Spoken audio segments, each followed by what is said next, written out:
Hello, sir. I think you are muted, sir. No, I'm not muted. We can't hear you. We can't hear you. We You are can't hear muted. you. We can't hear you. You are muted. All right. Is it venerable? All right. Pardon me. I'll start all over again. Yes, please. Thank you. Can you hear me now? Yes, sir. We can hear you. I thank you all for joining us today, the first of our learning Connect and Learn series in the year 2023. We have a consummate academician, a trained clinical psychologist, and a licensed psychotherapist, somebody I have a wealth of respect for. He was the first Secretary General of the Employee Assistance Program in Nigeria. He's an active member of EAP Africa. I have the pleasure in introducing to us Dr. David Igbokwe, who will be leading today's discourse on goal setting and personal mastery. Dr. Igbokwe, you are heartily welcome to this program. You may Thank you very much, sir. take the reins of event. Thank you. Thank you very much, sir.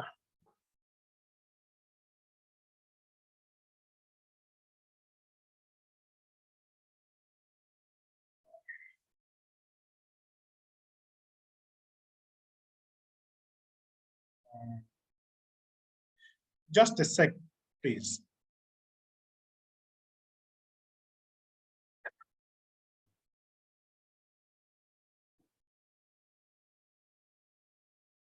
I'm trying to share my screen so that we all see the presentation as I move forward.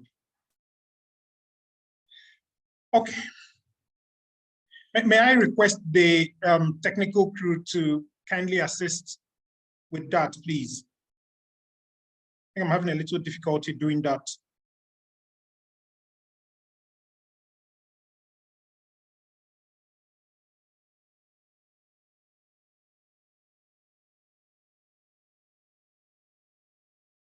Technical team, please.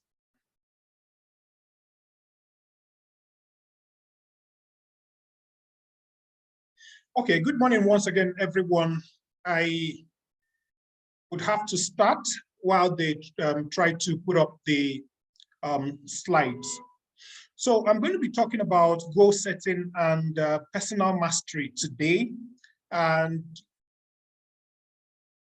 before I start, it's important to note that today's interaction is going to be very open.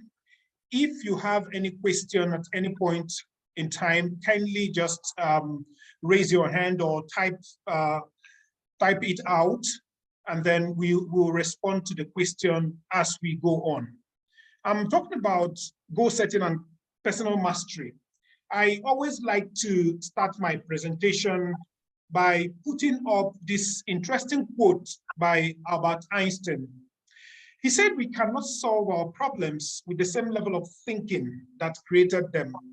We cannot solve our problems with the same level of thinking that created them."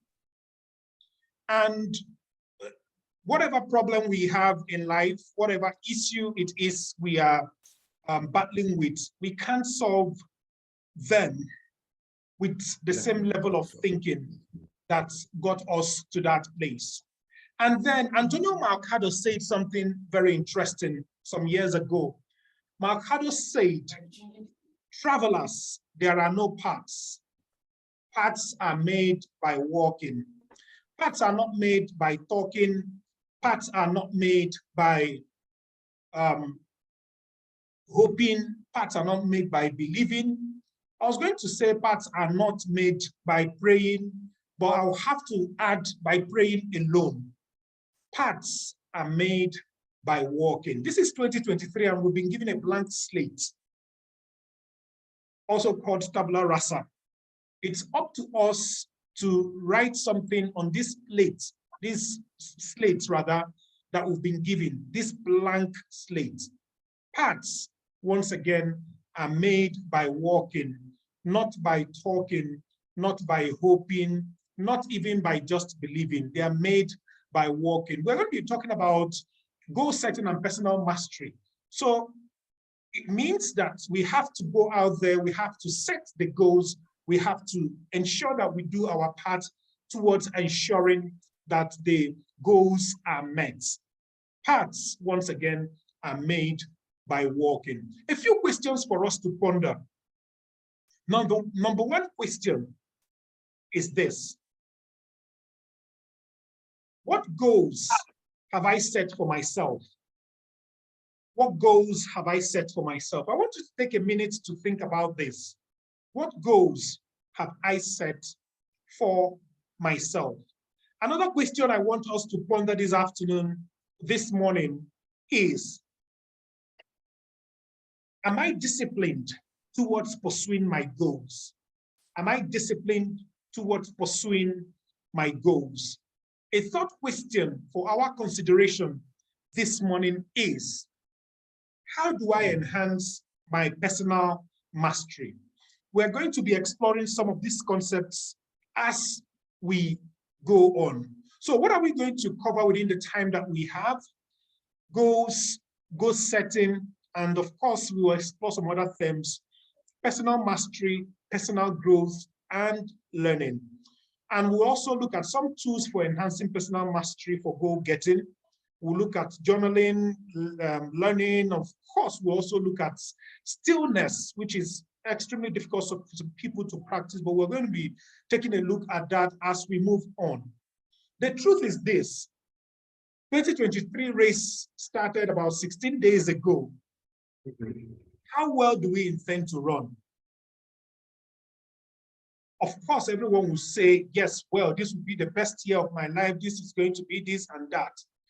The other question is, how well are we running? How well are we running? 16 days, well, it's not time enough to evaluate, but it's also a good time to begin to look at how far we've come, what we've been able to do, and then how we are going to position ourselves in order to get to where we want to get to. And then we look at goals, goal setting, and other themes. Goals, goal setting, and other themes. I'll pause here for a minute to receive feedback from us on what we think a goal is. Anybody? Let's just take 2 responses as we move on. What is a goal?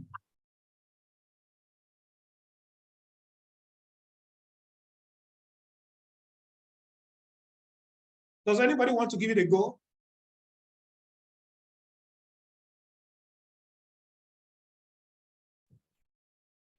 A goal is a target. Oh, thank you. I see Adetokunbo. A goal is a target. Any other person?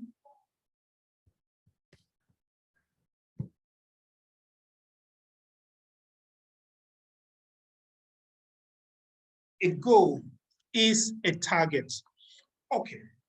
And a goal is also seen as a specific, measurable, attainable, relevant, time-bound outcome that a person or organization hopes to achieve. That ties together with what Adetokunbo just said about a goal being a target, something we want to achieve. It is a desired result or target. Getting back to the same thing she mentioned, a target that an individual or group works towards. A goal can be either short-term, medium-term, and of course, long-term. And then it can be related to different areas of life, such as career, education, personal development, health, and relationships. We are going to be touching some of these areas as we go on with this conversation this morning. One important thing to note is this: goals help people and organizations to focus their efforts and resources, and also helps them to measure their progress towards achieving their target or their desired outcome. So if you don't have a goal, it will be difficult to know what you are trying to pursue towards, or what you are trying to get at the end of the day. So a goal is a target, and it is also a desired result that we want to achieve. Before we go on, we are going to perform a little task. As our revered venerable mentioned, I am a school teacher, I'm a class teacher. So once in a while, I try to give people tasks to perform, just to be on the same page with them and to know if it is the same thing we are exploring. Look at the screen now, and you would see a self-audit for goal setting. A self-audit for goal setting. So we're going to be auditing ourselves when it comes to goal setting, looking at what we've done, what we intend to do, and how we intend to do that by responding to a few questions. It will take like 3 minutes to get through this particular activity, and then we'll share our results as we move forward. Self-audit for goal setting. So you respond using nearly always, sometimes, and then rarely to the questions.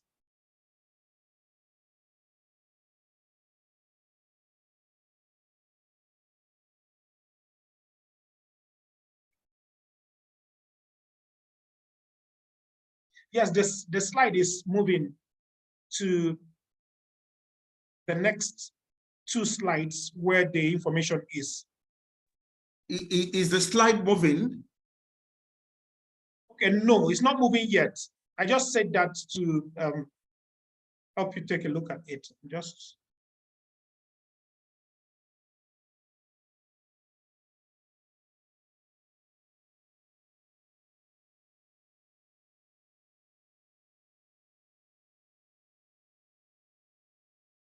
Not yet, sir.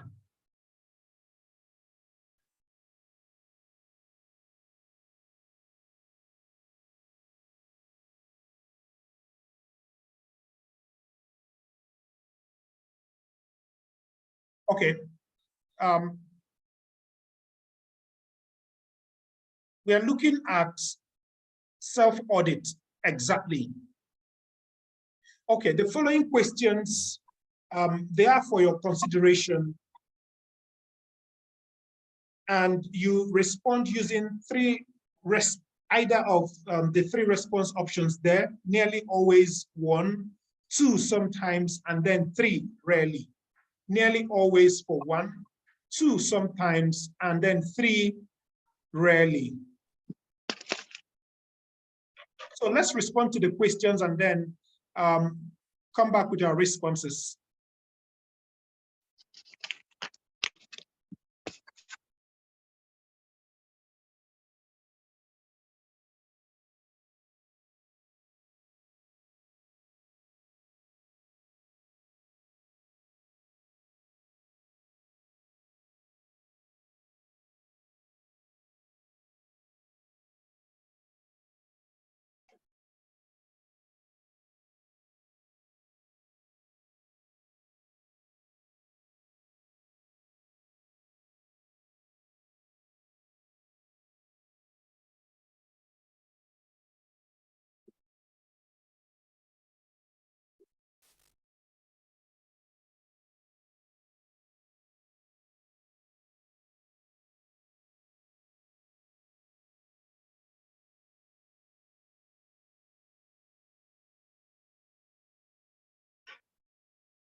So the questions are, when I set a goal, I write it down. I describe my goal in specific measurable terms. I often visualize my goal, and then my goals are achievable. I set realistic deadlines for completing my goals, and then I break a large goal into manageable units. I look for potential problems that may keep me from reaching my goals. I take action to remove or minimize those potential problems, and I review progress towards my goals on a regular basis. I know the personal reward of reaching my goals. Just put one number beside each of the questions highlighted.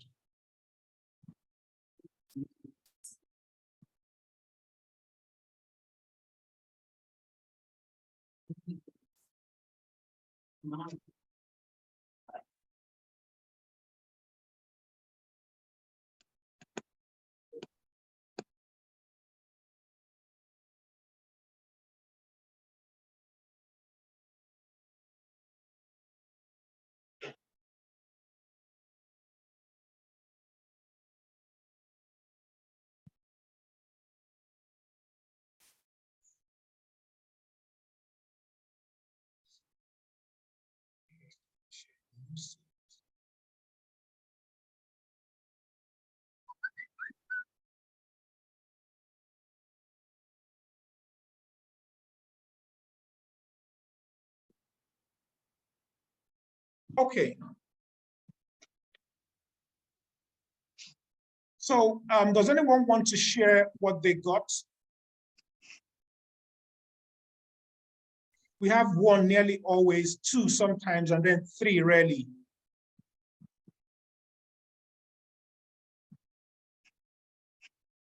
I got a 14. Okay, excellent. Anyone else?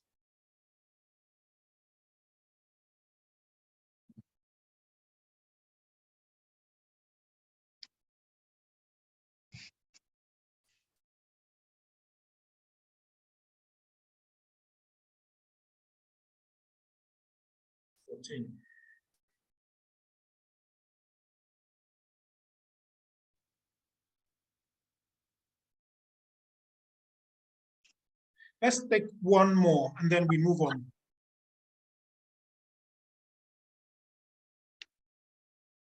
Oh, someone got 15, someone got 17. Okay. HHE 15, Bernard 17, Anyton 16. Okay. All right. Thank you very much. Thank you. Okay. So if you scored between 24 to 30, excellent job of setting effective goals. And if you scored 18 to 23, well, you are on your way to effective goal setting. You have to review your low scores or other scores. And if you score anything, if you scored rather anything less than or below 18, it means you are in the right place and you have a whole lot to take home from our interaction today. So this is a good place to start when it comes to setting a goal. First is you audit yourself and know where you are. Like I said, from below 18, it means you are in the right place, and we move on to the other aspects of goal setting. What we're going to do is to briefly look at certain terms that tend to be used when you are talking about goal setting. May I say that people tend to confuse goal setting with some of these things, or goals with some of these things. And I will touch on a few of them just to be on the same, for us all to be on the same page. First is the concept of desires. Desires are things you want to accomplish, acquire, or experience that are greatly or completely dependent on the cooperation of other people, events, or circumstances. It means that desires are not within your control. We often see people taking desires as goals. No, they are not goals. They are just things that you want to experience. Oh, I desire to head my organization. It's not a goal, it's just a desire. I desire to own a Bentley. It's just a desire. And it is dependent on the cooperation of other people, on events, on circumstances. Well, I wouldn't want to say that people who teach should not be thinking of owning a Bentley.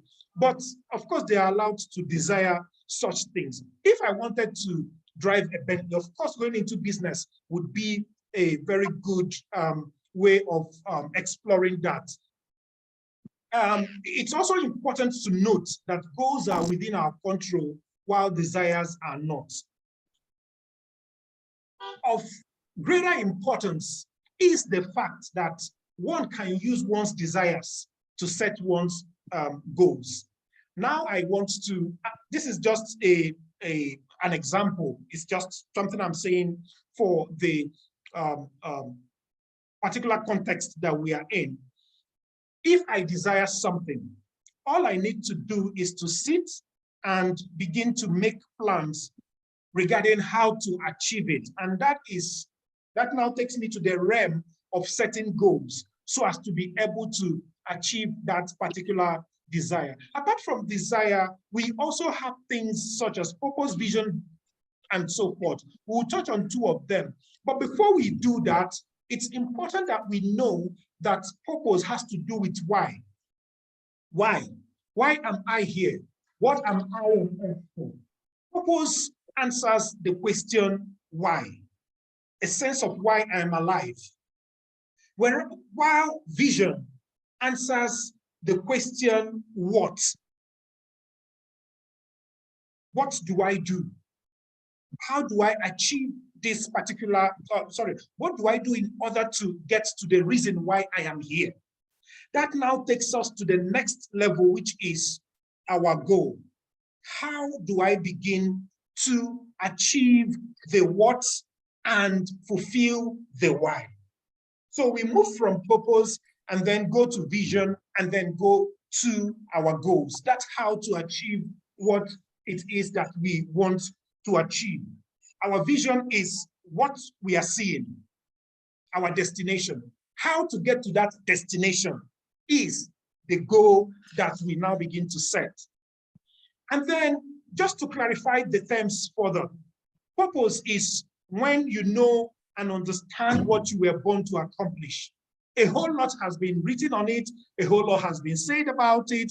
There are tons of literature regarding purpose, and I encourage us to explore some of them as many of them as we can. Then we go to vision. Vision means to see something coming into view as if it were already there. Vision comes from purpose. Whenever you talk about vision, the name directly comes to mind is someone like Miles Monroe, who wrote a whole lot on vision and then purpose. He told a story about a young girl who went on a boat ride, I think, with the father. And he said as the people were looking at the view, the child couldn't see much. So she now tugged on the father and asked the father to help her see what they were seeing and enjoying during the boat trip, I believe. And then the father carried the young girl on his shoulders, and the girl now exclaimed, "Dad, I can see farther than my eyes can see." Meaning, and according to him, this sort of wraps up what vision is all about: the ability to see further than our eyes can see, our optical eyes. And there are so many things written on vision. But our main concern today is on goals. There are steps necessary to fulfill your vision. There are clear markers that will take you to where you need to go. Goal setting is the process of identifying things or the results you want to achieve in your life with a determined time, a time frame, and of course, those time frames are set there to help you to achieve the goals. I will run through some important benefits of goal setting. Maybe when you get the slides, you might want to review them and think about some of them, but I'll just run through them. It helps you live a life with a direction. If you don't have a goal, anywhere will look like your destination. Another benefit of goal setting is that it helps us to make remarkable progress in life. It also gives us better chances of living the future that we desire. Goals can motivate us to higher achievements. You set a goal, you achieve it, and then you are able to set another one and move on in life, winning as you go on. Of course, goals tend to give us more personal satisfaction and confidence. It helps us improve our focus of attention. It increases our performance level. Apart from that, it also assists us to overcome the habit of procrastination. It helps us also to manage our time effectively. It enhances our chances of living a stress-free life. It also facilitates clarity when we are making decisions. You have set a goal to become a manager in your organization. That would make you not to wake up one morning and then leave the organization because you have not achieved the goal that you set for yourself within that particular organization. It also makes us to be more accountable to ourselves. It enables us to measure our progress and helps transform seemingly insurmountable mountains into walkable hills. So it helps us, goal setting helps us to surmount things that we felt we would not be able to surmount before. But there are mistakes people make when it comes to goal setting. A few mistakes. The first one is they don't anticipate or appreciate failure. Sometimes when we set goals and we're not able to achieve them, it tends to teach us what not to do again. But people don't appreciate that fact. And then sometimes people set other people's goals. As parents, we are tempted to set our children's goals. As parents, we also tempted to set our spouse's goals, not our goals. So most times people find that they are setting other people's goals, not their own goals. And then not reviewing your progress is another mistake you want to avoid. Not reviewing your progress. Progress tends to tell us, to show us where we are, tend to help us to know what to do next. Apart from that, sometimes people set what we call negative goals. I don't want to be late anymore. That is a negative goal. You are not going to be able to achieve it because it is set in the negative. Having been a psychologist for over 2 decades, I can tell you that if you enter into therapy with a negative goal, you're not going to achieve anything. So what is important is that you enter into any situation, whether it's goal setting, life, or whatever it is you're trying to achieve, you enter it setting a very positive goal. I will lose 20 kg this year. That is a very positive goal. I will make 100 million this year.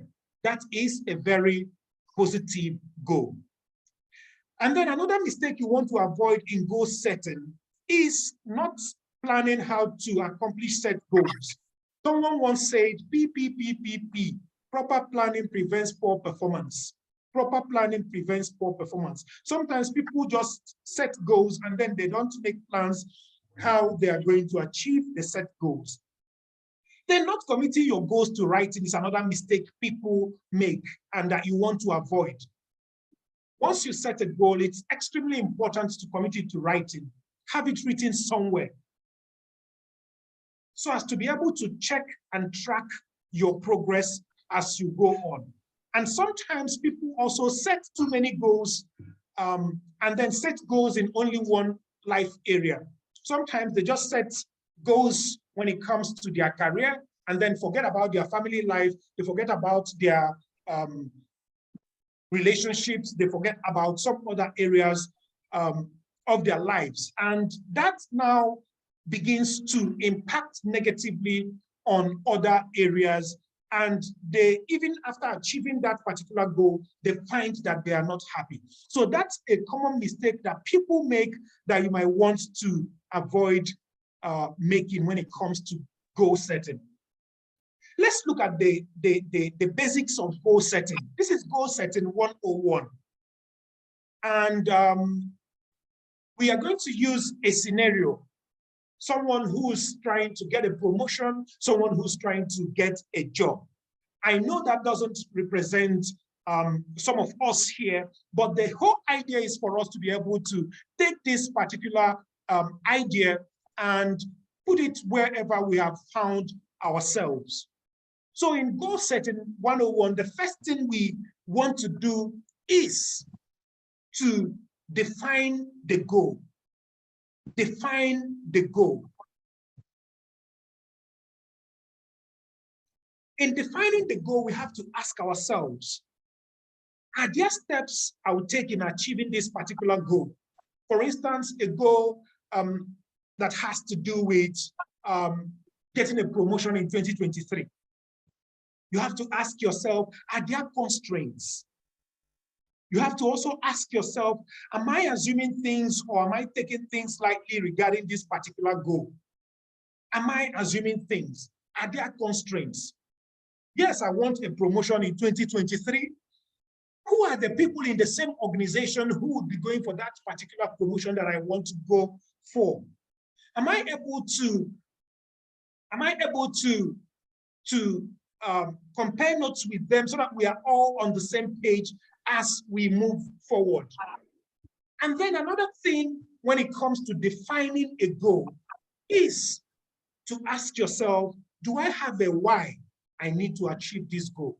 Do I have a reason why I need to achieve this goal? And this brings us to the fact that most times when people pursue goals and they don't have a reason for pursuing that particular goal, it is difficult to achieve that particular goal. Someone mentioned something that he called the golden circle method of goal setting. And he talked about the why. The why is the motive, the reason for pursuing a particular goal or a particular thing. And then the next step we want to explore is breaking the goal down. Because we are talking about getting a promotion, we're talking about getting a job. How do we begin to break this particular big goal that has to do with getting a promotion in 2023 down? Well, a few things for consideration as follows. First, you might want to research.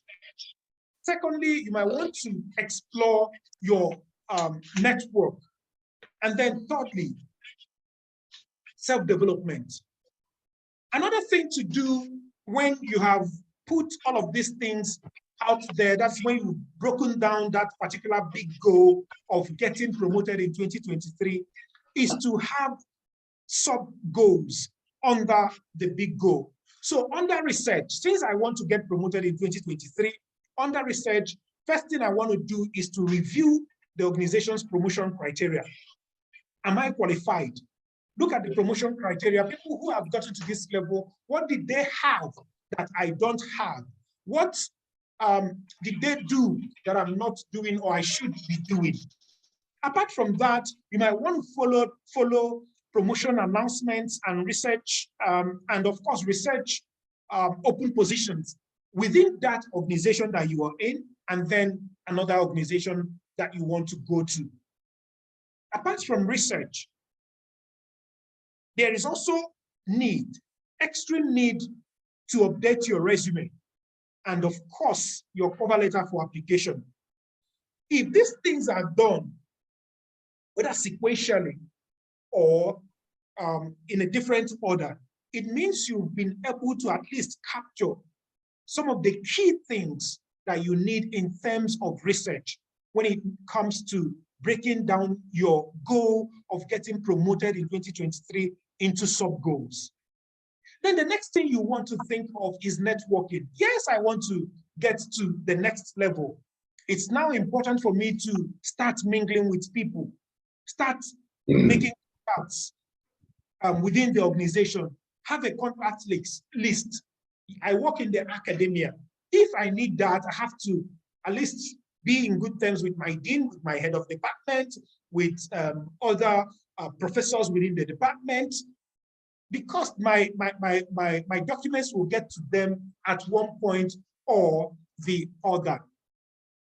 And it is, of course, when it gets to them, they have to look at the document positively if I have a very good relationship with them. Apart from that, I have to also start making start setting up a bi-weekly information interview. Of course, in organizations, it's important that is done.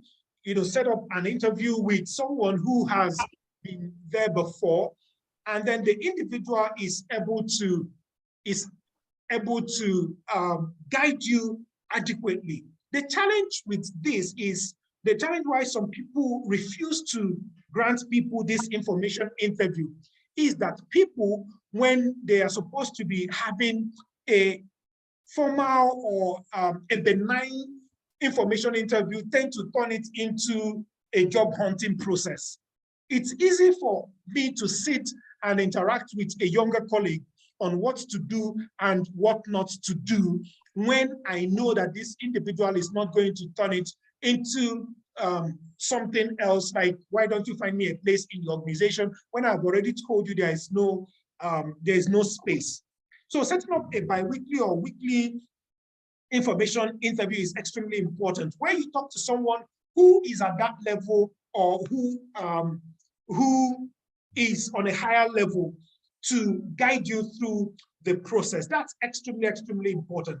And of course, we go to the area of self-development.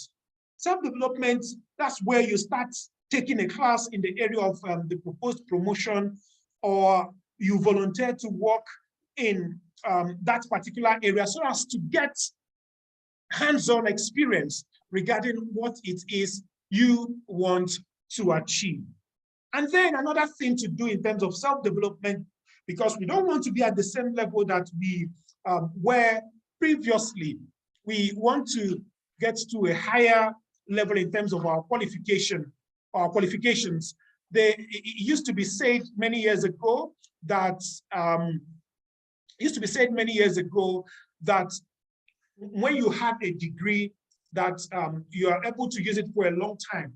These days, people now say that the half-life of a degree is about 6 months, 1 year. After that, what you have learned tend to become extremely obsolete. I'm in the academia, and I can tell you that things tend to evolve very rapidly. Before you know what is happening, that thing you are thinking is the main thing now becomes obsolete. So I want a promotion. Another thing I need to do is to go out there and try to get another certification, another thing that will give me a very good advantage. After this particular step that has to do with breaking down the tasks or the goal that we want to achieve, then it's also important to have a flow chart. It's important to have a flow chart. And let's say, recall when we started, I said that we're going to look at goal setting 101 vis-a-vis job search or getting a promotion. So let's look at it in terms of a job search.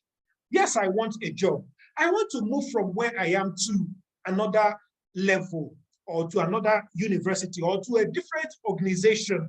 I'm tired of teaching and I can't get a Bentley. I'm now just trying to be funny.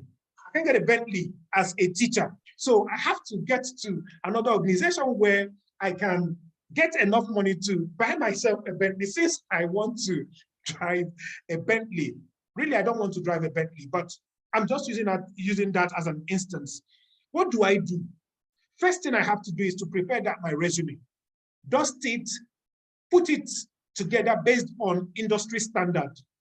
And based on industry standard, I have to write a cover letter based on industry standard.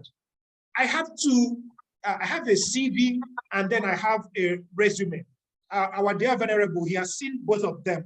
I think for the CV, it's about 22 pages thereabout for my CV. And because we have publications, you have committee membership, you have I mean, different things you don't need for a regular workplace, like an organization.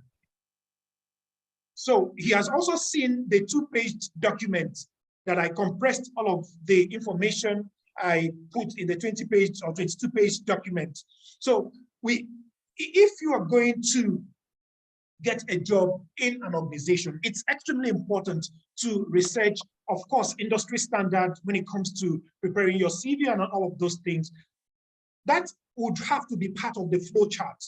Then after that, we move on to the next level, which is using online and offline job platforms, social media, staffing agencies, industry meetings, job boards. We have things like Indeed and some other websites that people use these days.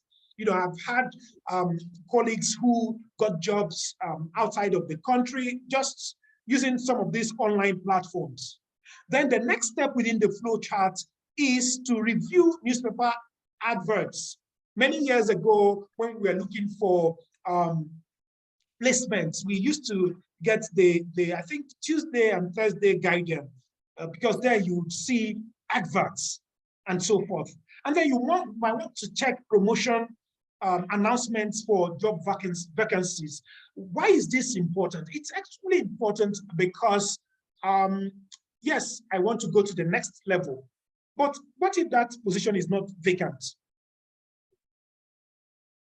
So that's why it's important to check promotion announcements for job vacancies. And of course, another thing you might want to do is to also compare notes with people, with your network, to see if people are leaving their jobs. Oh yes, I want to get to the next level. If somebody is leaving a particular position, what do? You just apply for that particular position and you are able to move on. So the next thing we might want to do is to check friends and family members and other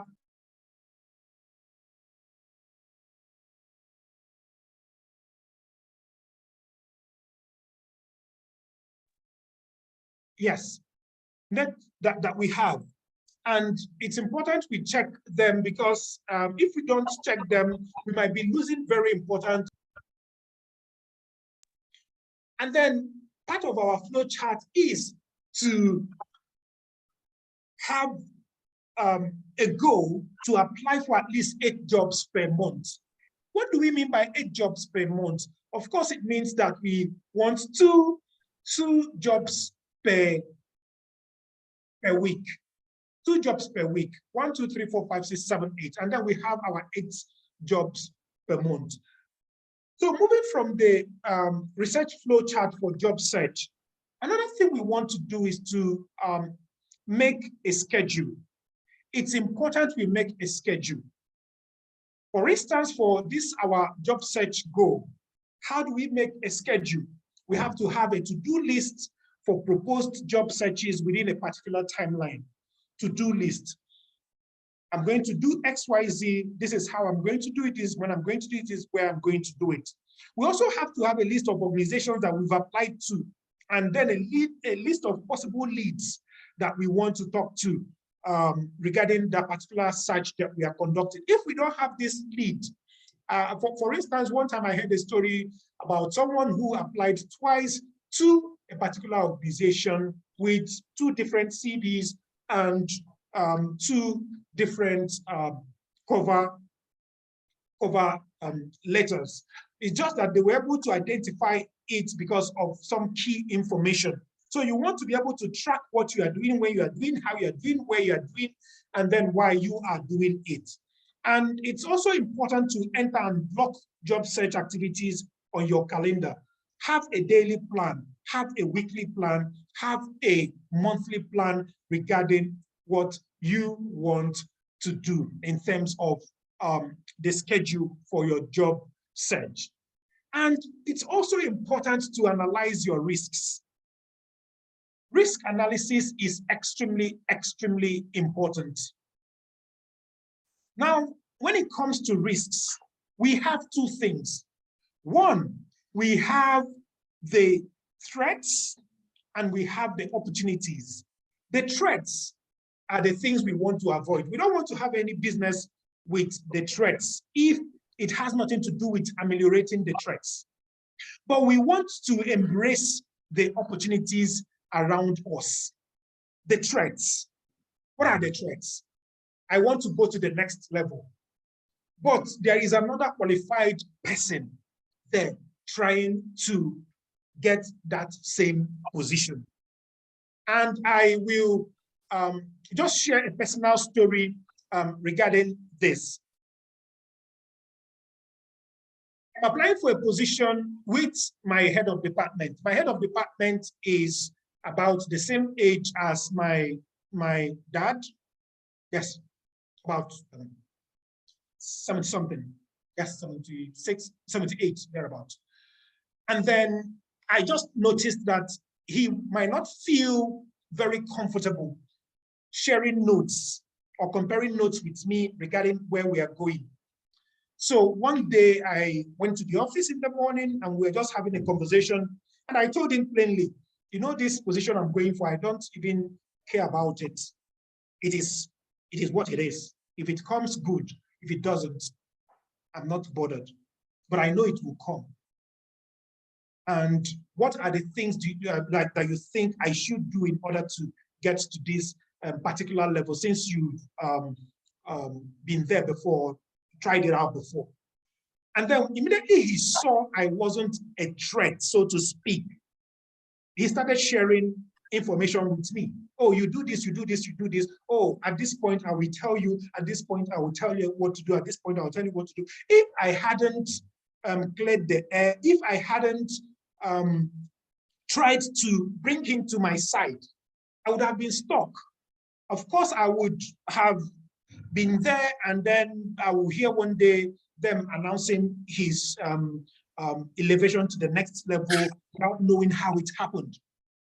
So what do you do with your threats? That's the question. What do you do with your threats? Because the next level, as we are, the next level is to analyze the risks. And I said that the risks comprise of two things: threats and opportunities. So first thing you have to do is to identify the risks. What are the risks with regard to this particular goal that I have outlined? And then you want to begin to filter and rank them. What are the ones that are very threatening? What are the risks that I can handle? And then you begin to develop your response strategies. Response strategies for opportunities and threats risk. All you need to do is to accept. Oh, fine, this is a risk. Okay, fine, I accept the risk. And then let me see what I can do about it. But if you are now faced with only threats, there are a few things you might want to do. First is you will try to avoid it. As we say in general parlance, you jump and pass. The other thing you might want to do is to transfer that particular threat. How do I mean? Move that particular threat away from you by either adjusting your goal or deciding to, okay, fine, if my head of department is not going to work with me towards this, I'll leave it for next year. Let him go this year, then I'll come next year to get the same thing, since it's a continuum. Then what can we do again?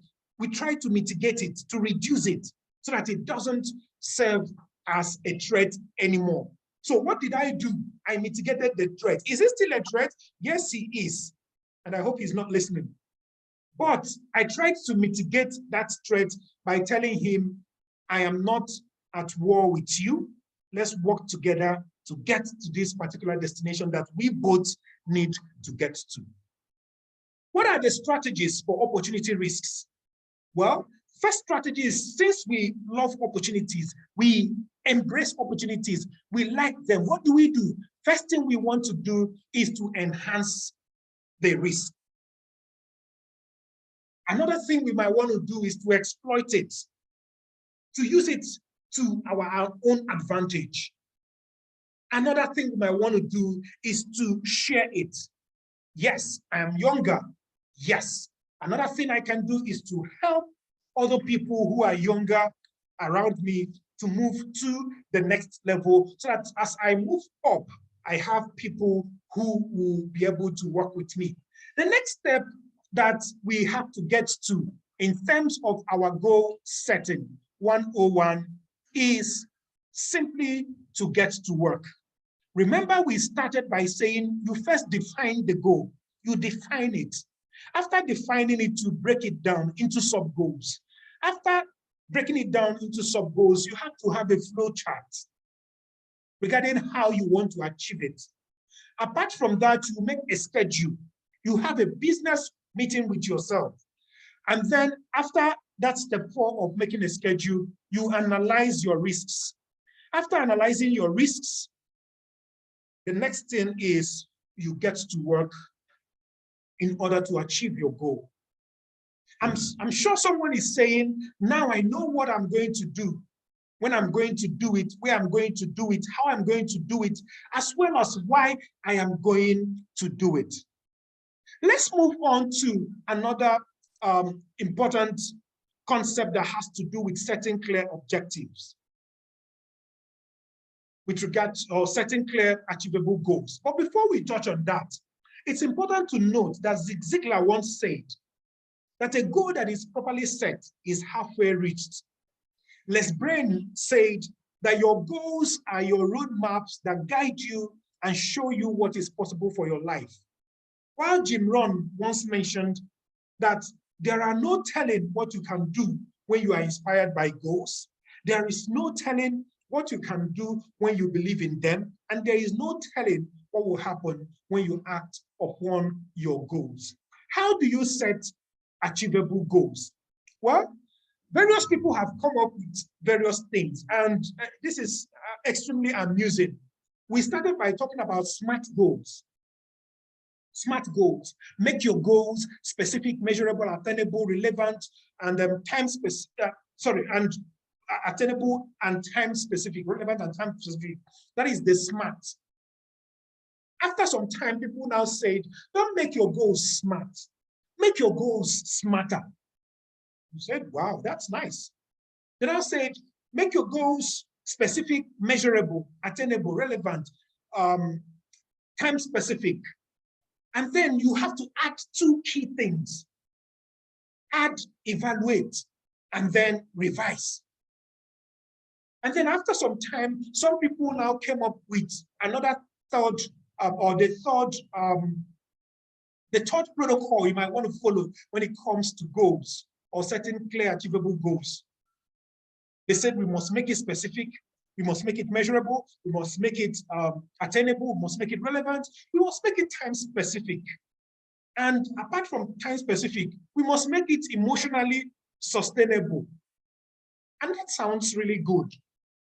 But apart from emotionally sustainable, we must make our goals strategized.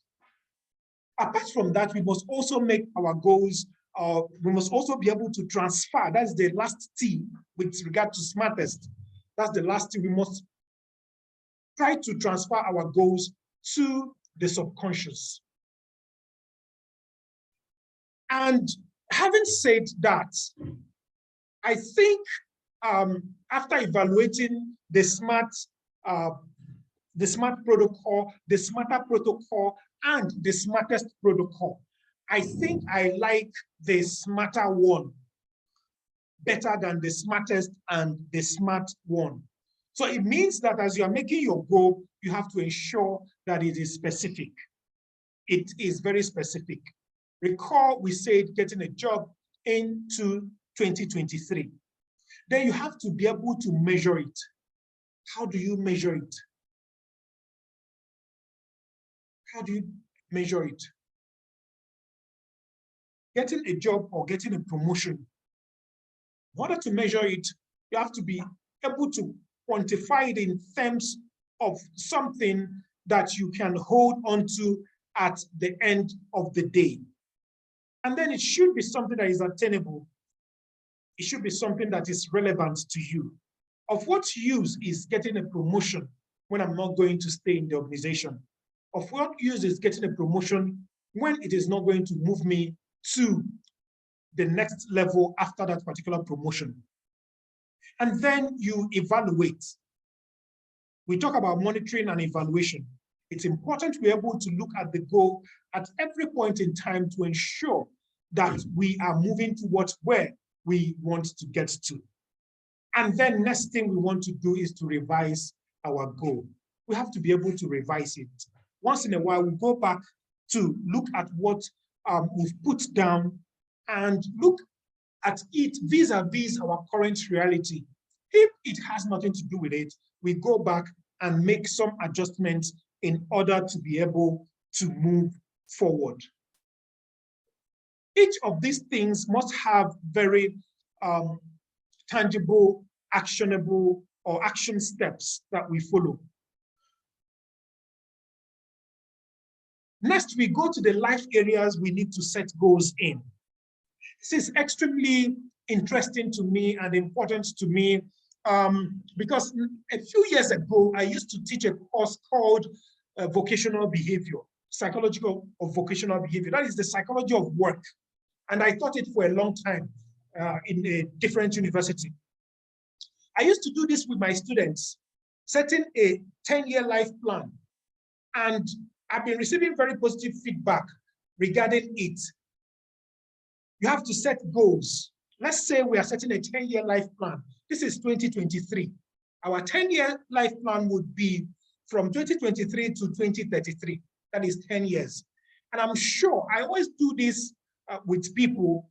If you look at 2013, that's 10 years ago, and you look at that particular year, you'll be able to identify a few things you did in 2013. And interestingly, that's also how you will look at 2033, when it is 2033, and be pointing out some things you used to do in 2023, including having this conversation today with me. So why not just project to 2033, or even project further than 2033, project to 2043, have a 20-year life plan, have a 25-year life plan, so that when you get to that place, you would look back and be happy at the end of the day. So the areas we might want to explore are the spiritual, is our spiritual life, our ministry life, family relational life, our health and fitness, our educational personal development, our career, occupational, financial investment, real estate or infrastructure, societal impact, and legacy. These are some areas we might want to exhibit, we might want to look at. And then in looking at them, we should be able to say, in 10 years' time, in 2033, this is how I want to be in terms of my health. I want to be extremely healthy. I want to be very strong. I want to be weighing 60 kg or 65 kg. The way to do that is to plan for it from 2023. And if you want to do that, we have to begin to break all of these lump goals that we have in all of these areas into small achievable fragments or small sub-goals. For instance, our spiritual goal. How do we break it down into 1 year goal? We can say, yes, this year, I'm going to bring order into my life by avoiding a life of sin for people who are religious. Or I want to commit, I commit to read my Bible and pray for half an hour each day. That is a commitment. That is a goal that one can set when it comes to one's spiritual life. In your ministry, I will enroll as a church worker and serve God with my gifts and talents. I will be a disciple. I'll be a model of Christ in the marketplace. That is, in your workplace, you will be a model of Christ. That is an example of a goal to set in your ministry. And if you want to be a model of Christ, you have to now break it down into sub-goals, just as we mentioned earlier. In your family or relational goal, you might want to set a goal or set goals like, I'll model Christ to my children. I will invest in my children's education. I'm committed to marriage for life, so I will treat my spouse with respect and appreciation. That is how to set goals within the family relational aspect. Of course, in the health fitness area, you can set goals like I'll exercise 3 times a week, I'll eat healthy, I'll do my annual checkup, I'll treat any illness and adhere to my drug regimen, I'll rest well. Rest is extremely needful. So it's important we make goals to rest well. We can also set within our educational personal development such goals as follows. I will start a postgraduate degree. Yes, I want a promotion, but to get to this level I want to get, I need a different degree, or I need another degree. Start a postgraduate degree. I'll read 1 good book a month. I'll enroll for a professional course. These are some examples of goals to set within the educational and personal development aspect of one's life. What of the career and occupational aspect? I'll become a model employee. I'll be the best manager in my company. I will set my own business or my own side hustle, as we call it. That's something one might want to explore within the career or occupational aspect. What of the financial investment aspect of our lives? I'll pay my first fruit faithfully and pay my tithes regularly. I will save and invest at least 10% of my income. I'll prepare a will. I'll prepare a will. I'll prepare a will, extremely needful. I will work towards becoming financially independent by discussing with a financial advisor. These are sub-goals to set, or examples of sub-goals to set in the financial investment aspect of our lives. Of course, we also have another aspect, the real estate or infrastructure goals. For instance, I'll buy a house, I'll invest in real estate company or in a real estate company. There are so many of them around now. You put in your money and then they help you turn it around. I'll invest in an acre of land. I will lay the foundation for my house. These are some goals to set within the area of real estate or infrastructure. And then after we have set all of these goals, we are going to sit down and ask and reflect on what we want to be in 10 years from now, that is in 2023. Vis-a-vis all of these areas. Having finished setting the goals, there are some habits that are necessary for us to focus on when we are setting our goals or when we are getting our goals in goal getting. COVID 2020 highlighted some of the habits, the judicious use of our mental energy. We don't want to spread our mental energy everywhere. We want to focus on key things that will help us to achieve our goals. We also want to refrain from all negative thoughts. Part of what we do when people come to us for treatment with regard to depression is to help them to change their thought process from negative to positive. So another habit you want to inculcate as you pursue your goals in this 2023 is to reframe all of your negative thoughts into positive thoughts, and then abstain from thinking negatively. It's extremely, extremely important to do that. That can't be overemphasized. And then habit 3 is you have to work towards established goals. You don't want to just write the goals and leave them. You want to work towards them. And another habit you want to inculcate is to reflect on your progress. You have to always go back and check your goals. Sometimes people write goals and then they dump the goals. They don't do anything with them. It is not helpful by any means. So reflecting and checking your progress is extremely important. It will give you the impetus to move forward. And then you have to also try to tolerate discomfort. In psychology, we talk about distress tolerance. That is a skill. It's a skill to learn to know how to tolerate discomfort. The goal is not going to achieve itself. As you are trying to achieve it, you are going to face difficulties. And I'm not saying this negatively. It's a fact of life. So when you face all of those difficulties, you have to be able to tolerate them and not allow them overwhelm you or inundate you. And then another habit you want to inculcate as you move towards getting your goals is being grateful. You have to be grateful. You know, grateful for where you are when you are looking at your progress, grateful for where you want to get to. There are so many studies that have shown that gratitude plays a very good role when it comes to maintaining good mental health, and you don't want to play with that. So being grateful is a key skill you want to, or habit you want to adopt as you move towards getting your goals this 2023. And then you have to be able to balance emotions and logic. This is extremely key. Sometimes people find it difficult to balance emotions and logic. Don't allow your emotions to overwhelm you. You know, don't allow it to overwhelm you. Sometimes you get into situations that people would want to exploit your emotional aspect. I'm being very careful with regard to the examples I'm giving on this, because there are some things that one would say and it might want to touch, it might touch people negatively. But what I want to say is that you want to look at your emotions and balance it with logic. Don't allow your emotions to rule you. Don't allow it to rule you too much as you are trying to get towards your goal. An insidious example would be, don't allow your quest for immediate gratification to take over your life as you move towards your goal.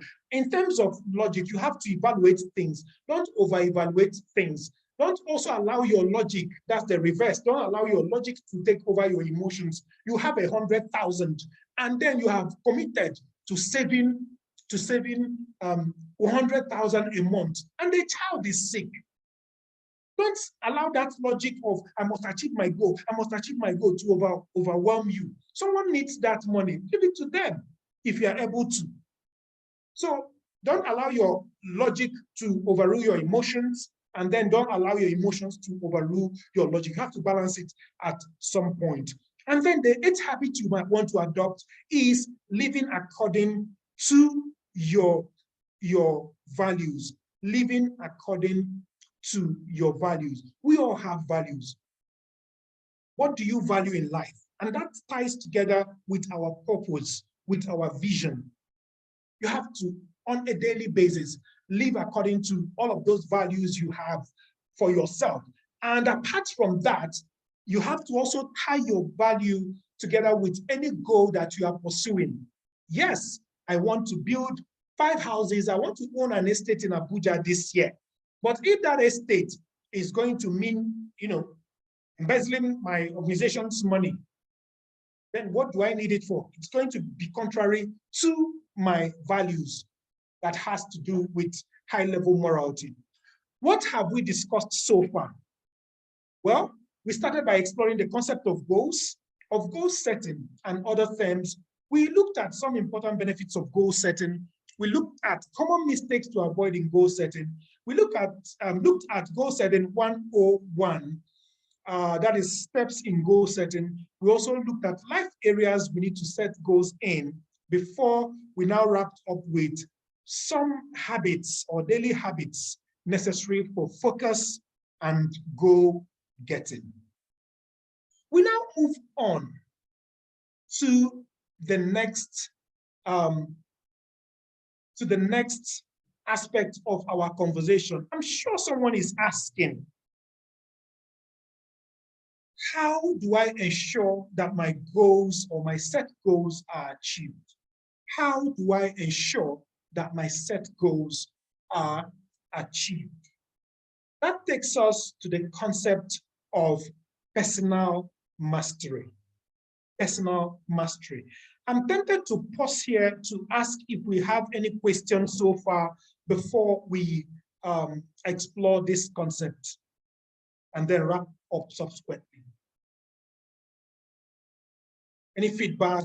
Does anybody want to say anything? We have any question so far?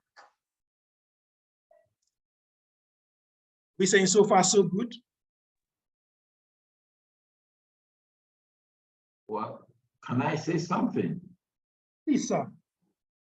Okay, thank you very much, Dr. Ibokwe, for the presentation. So far, let me put on my video so that you can see my face. It's been very, very engaging. And the area where but I'm the venerable younger brother. Oh, it's good to see you, sir. Thank you very much. Please thank Venerable for me. He's been an amazing mentor. Okay, then I'm sure he's hearing you. Yes. So, but you know, as you're making the presentation, I was dimensioning some of the things you're saying, to other areas of life, not necessarily in the area of goal setting. And I think it's something that I think other people on this call can learn from the principles that you have shared, particularly when you're talking about risk management. It's very enlightening that the thing that you have said on risk management can be applied to agribusiness, which is the area that I operate in. So, I mean, I just want others on this call to not just relate to the presentation as to setting goal for the year, but bringing the principles to other areas of life where they operate. So thank you very much. Thank you, sir. Let me allow you to continue. Thank you very much, sir, for that input. Just as he said, it's important. You might not be setting just goals. There might be other things that you are exploring. It's important that you are able to transfer this knowledge to other areas of your life. In psychology, we talk about transfer of learning, which shows that one has learned a particular concept. So we go on to the other aspect. How do I ensure that my set goals are achieved? That takes us to the oh, somebody asked the comments from the comments section, from the chat section. Someone just asked the question: is long-term goal setting still relevant, considering the speed at which things change? Yes, it is still relevant, and I'm going to tell you a 1 minute. Okay, let me not tell that story, but let me just use a concept from that story: course correction. Yes, it is important to set a long-term goal, but you have to be open to correcting your course. As you move on, you have to be open to correcting your course because things will change. Yes, times are changing. People talk about the VUCA world that we are in, VUCA. Things are changing rapidly. But if you don't set a long-term goal, it will be difficult for you to make adjustments. It is important to set long-term goals and keep adjusting as you go on. The thrill, you know, with regard to adjusting your goals cannot be quantified. You know, that's why it's important to set long-term goals and keep making corrections. Keep making corrections till you reach that particular goal you've set, or you reach that particular point you have set as your time limit for achieving that particular goal.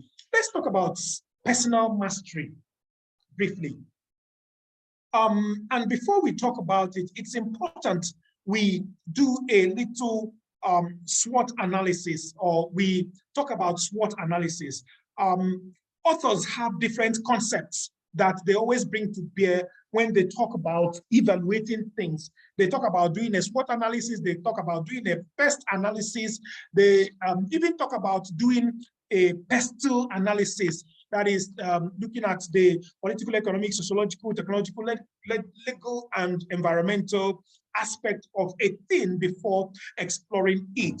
And those ones, the PESTLE analysis and the PEST analysis, they are majorly external, but the SWOT tend to be largely internal. We want to look at our strengths, we want to look at our weaknesses, we want to look at our opportunities, we want to look at our threats. I've touched on some of these things while talking about goal setting 101. But it's important we ask ourselves these questions when it comes to a particular goal. Strengths, what am I good at? What skills do others recognize in me that I don't even recognize in myself? What do I do better than other people? What professional qualities or education do I have? We have to also look at our weaknesses. What do I not do so well? What can I improve? What are my negative work habits? What type of things do I avoid doing? Those are my weaknesses. And what I want to do is to turn my weaknesses into strengths. And then another thing I want to look at are the opportunities available to me. What new skills and education can I obtain? What can I make of my network? How can I highlight my strengths? How can I get more noticed? These are things we have to ask ourselves in terms of opportunities available to us. And then we also need to look at our threats. What and who may get in my way? Remember, I talked about threats also and what to do with them. And Dr. Laja Adesina also mentioned things about evaluating our risks when it comes to threats. Does changing technology threaten your position? That's one question we want to ask ourselves. Recall during the COVID pandemic, we all went online. In fact, where I teach, we did online for a session plus. Could any of your weaknesses lead to threats? Another question you might want to ask yourself. And what do you see as possible dangers in your professional life? These are some questions we want to ask ourselves. When it comes to personal mastery, according to Peter Senge, there are two key things we want to look at: personal growth and learning.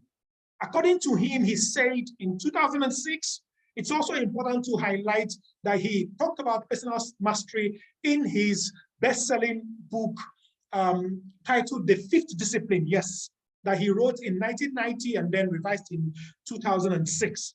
There he talked about 5 different disciplines, including personal mastery and systems thinking, and he mentioned systems thinking and other disciplines, system thinking as the 5th discipline. But our focus today is just personal mastery, where he talked about personal growth and learning. And according to him, learning in this context doesn't mean just acquiring more information, but expanding our ability to produce the results we want in life. He called it a lifelong generative learning. There's something we call PGIS. I evaluated this thing in Nigeria some time ago. I validated it in Nigeria some time ago. Personal Growth Initiative Scale. We're not going to respond to the scale for time.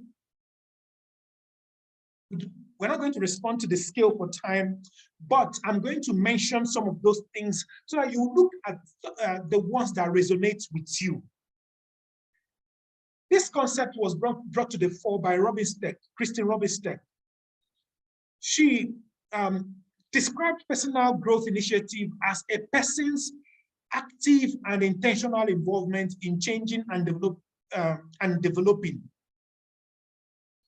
as a person or as an individual. And he brought out about 9 questions, which is validated in Nigeria. I know how to change specific things that I want to change in my life. I have a good sense of where I am headed in my life. If I want to change something in my life, I initiate the transition process. So if you are saying definitely agree or mostly agree or somewhat agree to some of these questions I have mentioned, it means we are making very good progress towards personal growth. Other questions within the personal growth sphere include, I can choose the role I want to have in a group. I know what I need to do to get started towards reaching my goals. I have a specific action plan to help me reach my goals. I can take charge of my life. I know what my unique contribution to the world might be, and I have a plan for making my life more balanced. These are some of the things I would like for us to explore maybe later on our own. How do we develop personal mastery? Well, according to Senge, first thing we want to do is to have a personal vision.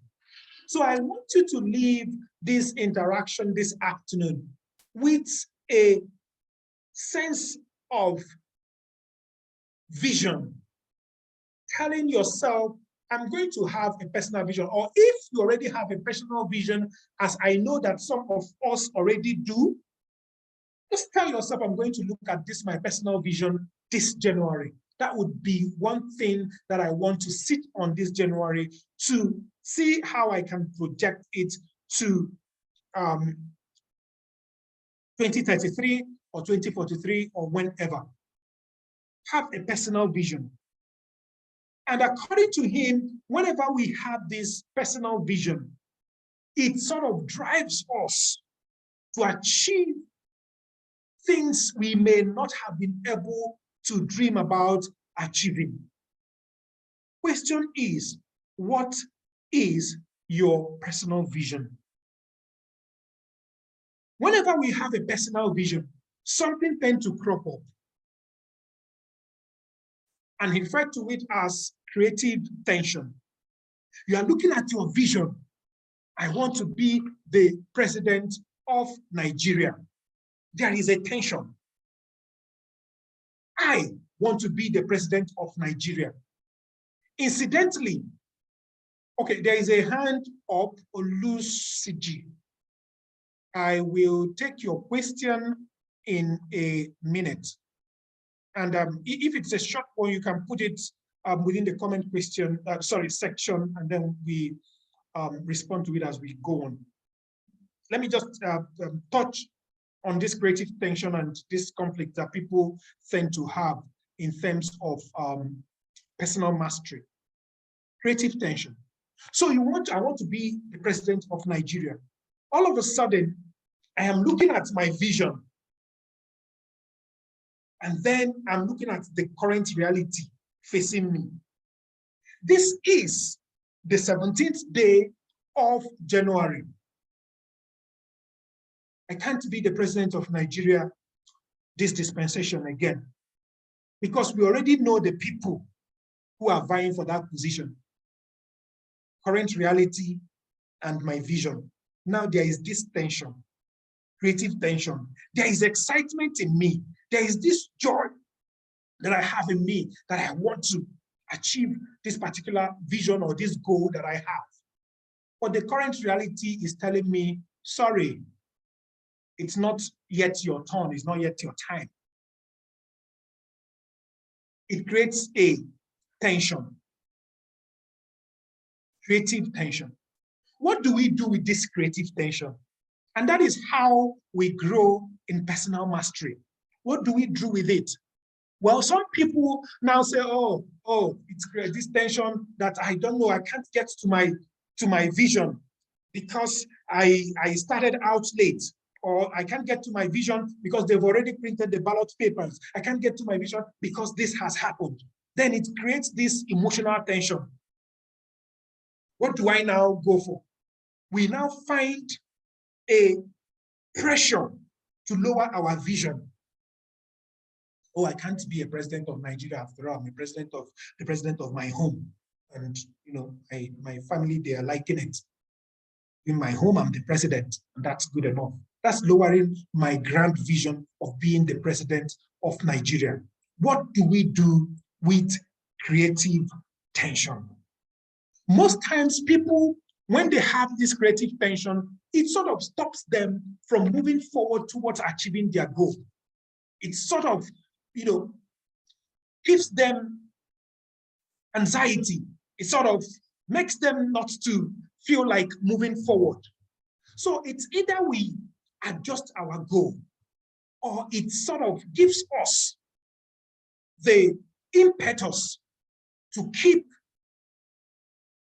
running towards that goal. We change a few things just to ensure that our current reality matches at some point with our vision that we have set for ourselves. And what else do we face at this point?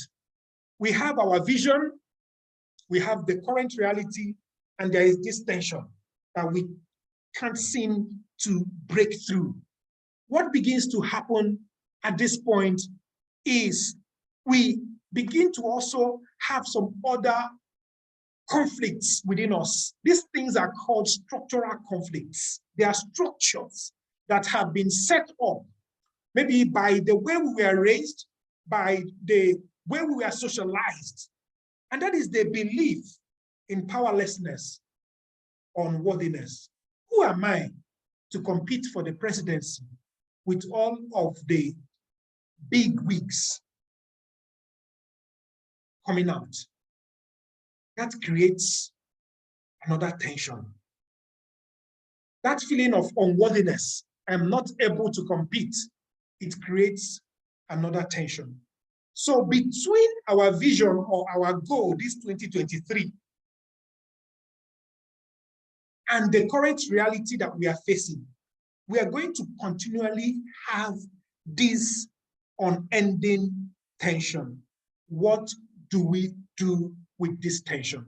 Are we able to tweak things in order to help us to achieve our vision? Or are we going to fall under the pressure of lowering our vision in order to stop feeling this tension that we are experiencing? Some people, when they begin to feel this tension, they abandon the goal. Why? Because tension requires either resolution or release. Either you resolve it or you release it, you leave the field. It was Kurt Lewin that talked about conflict, avoidance, conflict. What do? You leave the field. And most people have taken that path in life. But current writers have said, even if it's about avoidance, conflict, there are ways that you can resolve it. Then as we journey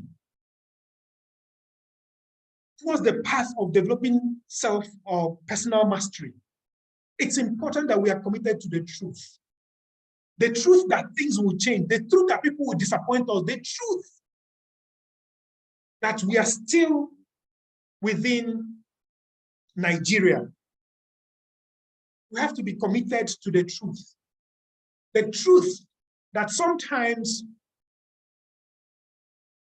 that although I've set a goal right now in this class of being the president of Nigeria, I cannot be the president of Nigeria in 2023 again.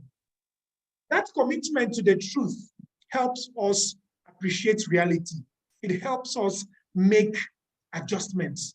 It helps us flow in line with what we have planned for ourselves. There is also another area as we try to develop personal mastery, using our unconscious.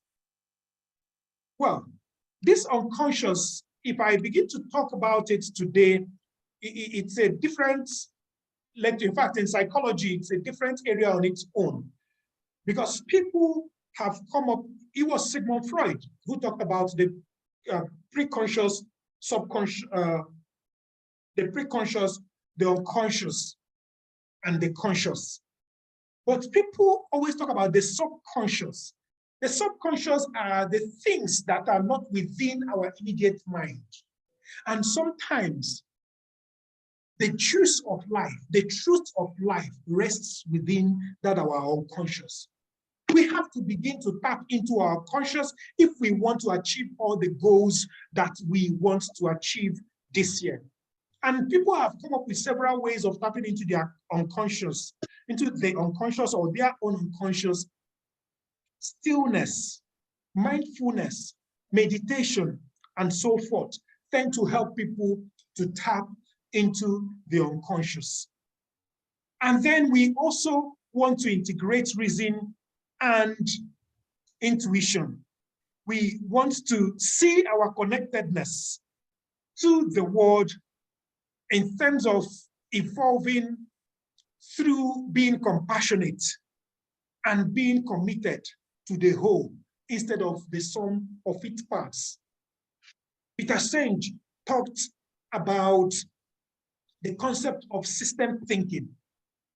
When we begin to think of things as a whole, it helps us to develop personal mastery as we move towards achieving our goal this particular year. Now, there are some tools that help us to enhance our personal mastery as we go towards achieving goals. The first one is journaling. It increases our self-confidence, as Jeremiah Say once mentioned. It helps us to look at how far we've come and how we overcame previous seemingly impossible obstacles. So I want to suggest that if we've not been journaling, that we try as much as possible to start journaling. And it helps us to hold ourselves accountable to our goals. Someone once said that a personal journal is an ideal environment in which to become. It is a perfect place for us to think, feel, discover, expand, remember, and of course, dream. What are the things that we achieve from it? Well, it tends to help us in meditation, tend to help us in expressing our thoughts and feelings, tend to help us in monitoring our progress, and of course, our goals and priorities. Another thing we want to look at as we move towards achieving our goals and developing self or personal mastery this year is lifelong learning. In psychology, we talk about learning as a relatively permanent change in behavior that occur as a result of experience. That is the only way we begin to change things.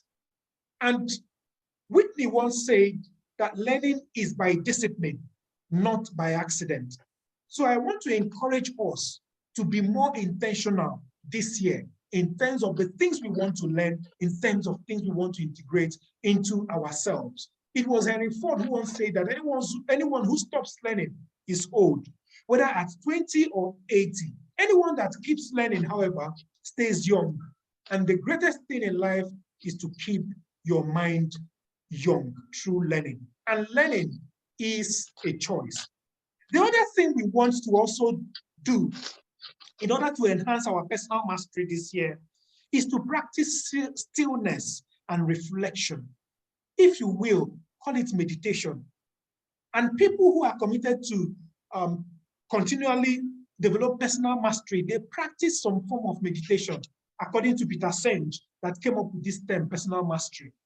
Whether it is through contemplative prayer or other methods of simply quieting the conscious mind. Our conscious mind is rambunctious. It is extremely noisy.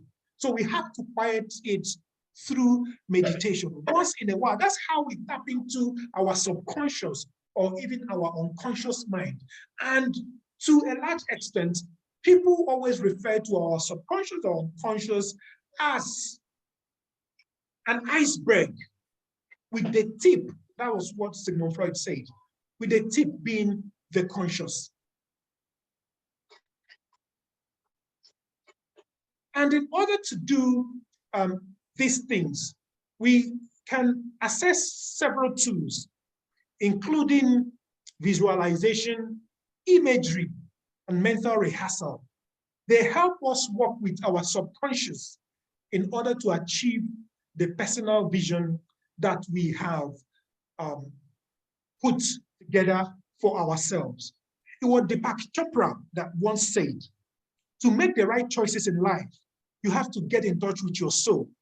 To do this, you need to experience solitude, which most people are afraid of, because in silence, you hear the truth and know the solutions. As I wrap up, if you look at one of the slides I put up, The Bet by Anton Chekhov. It's a very short story, 5 pages. And I suggest that you kindly look it up online. Anton Chekhov, the Russian writer, he talked about the bet, where a young man, a young lawyer, took a bet with a banker that he would stay in solitary confinement for 15 years for 2 million rubles.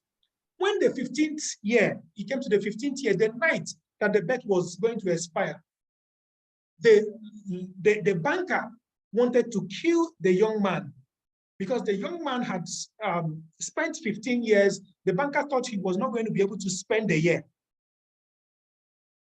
As he entered the room to kill this man so that he wouldn't be able to pay the 2 million rubles that he promised, he now saw that the young man had written a letter. And within that letter, he told him that within these 15 years of quietness, reflection, and solitude, I have been able to learn 6 languages. I've been able to do a whole lot, learn how to do different things I would not have been able to learn. Therefore, this 2 million that you're going to pay me, I see it as nothing. And I will leave this room before the appointed time so as to break the agreement and you can take your money. Now, why did I say this. So the man didn't, of course, kill an interesting story, didn't kill the young man. The young man just left with all of the knowledge that he has been able to acquire. I said this to say that when we are still, when we're in solitude, when we meditate, when we reflect, we assess certain knowledge that we would not be able to assess when we are noisy. What have we discussed so far? We started by exploring the concept of goal setting and other things. We looked at some important benefits of goal setting. We moved on to common mistakes to avoid in goal setting. Goal setting 101 was explored. Life areas we need to set goals in, daily habits necessary for focus and goal setting. We also discussed personal mastery, how to develop it, and we wrapped up with some tools for enhancing personal mastery for goal setting, such as journaling, learning, and of course, stillness. 2 things I want you to do with what we have shared this afternoon. 1 is to share the knowledge. 2 is to lead with the knowledge. I wish you happiness. I wish you joy.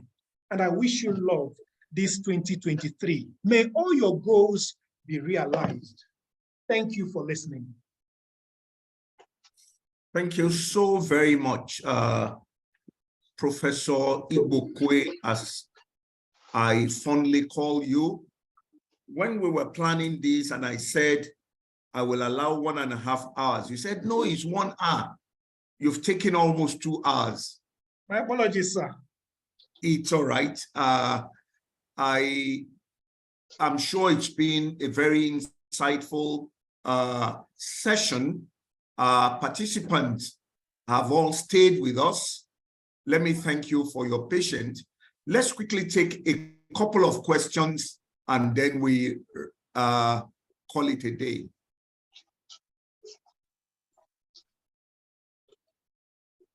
Dr. Shiji Kolaole has been putting his hand up.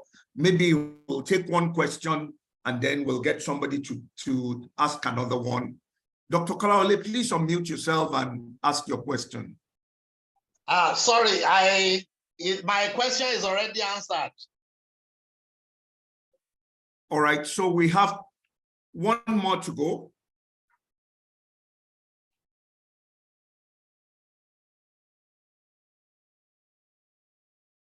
It will appear there is no question.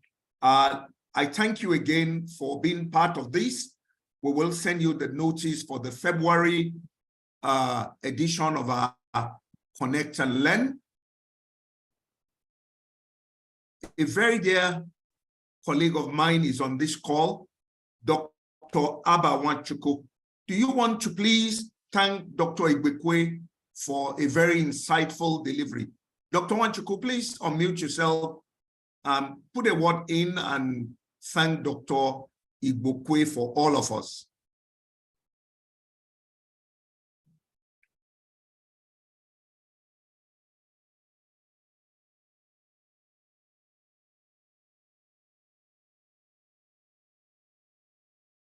Dr. Nwachukwu, are you still with us?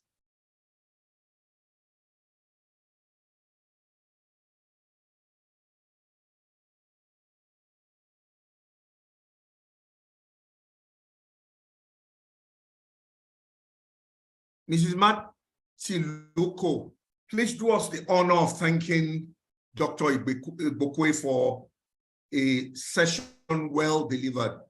The links will be sent to those of you on our mailing list.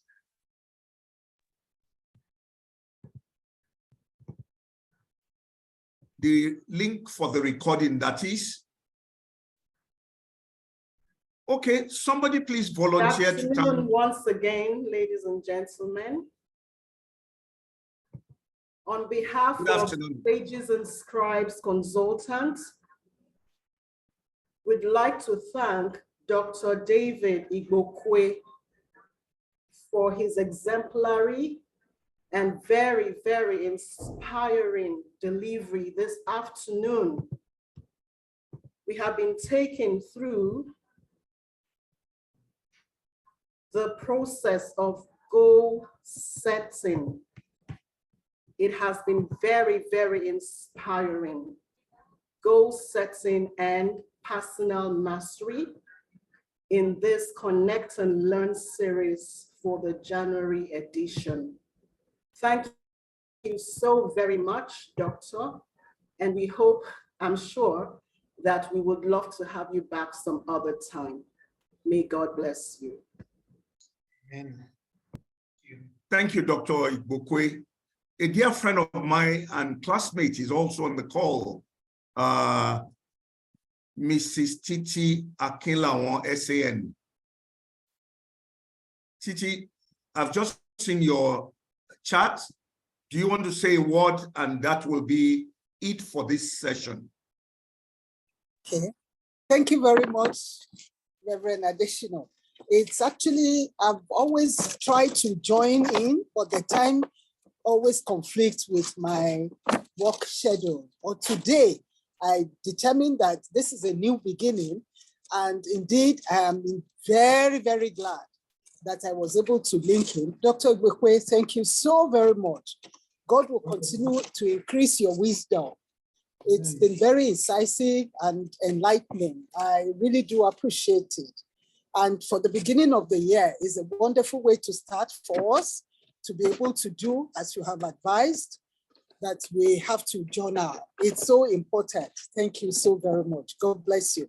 And of course, to Reverend Adesina, God will continue to increase you and your business will continue to prosper. Have a good year. Thank you. Amen. Thank you. I did this to put you on the spot. Now, who is learned, the lawyer or the lecturer? For the purpose of this lecture, it's obvious that the lecturer was learned. No, man, I think It's the lawyer. It's quite learned. No, the only reason why lawyers are said to be that when you have a medical case, you become a doctor for that purpose. And when it's like what our lecturer has done, you will have to study to make yourself that person. So for every type of case that you have to handle, you have to become the expert. That's why lawyers are referred to as learned. Not that they carry all the stuff in their head. No, it's just for purposes of a particular case. I became an engineer when I had to do a building demolition case. I understood what it meant to have this beam at this level is 30 mm by 40 cc, you know, all of those things. You learn as you go along. That's why they refer to lawyers as learned, not that in all ramifications.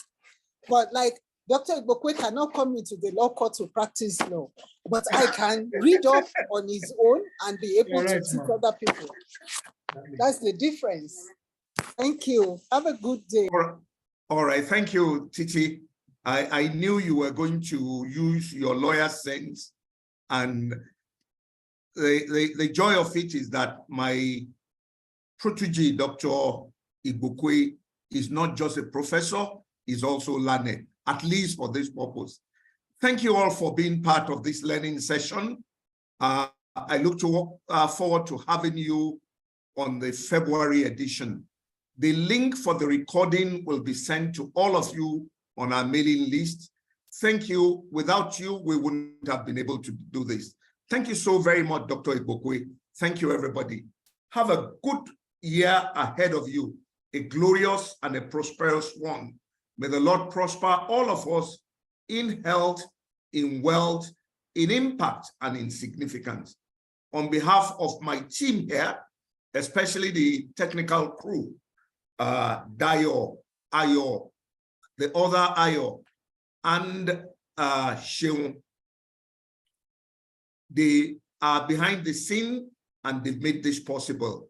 I want to thank them openly. Thank you and God bless. Until February. Thank you, sir. Thank you, everyone. Bye. Thank you.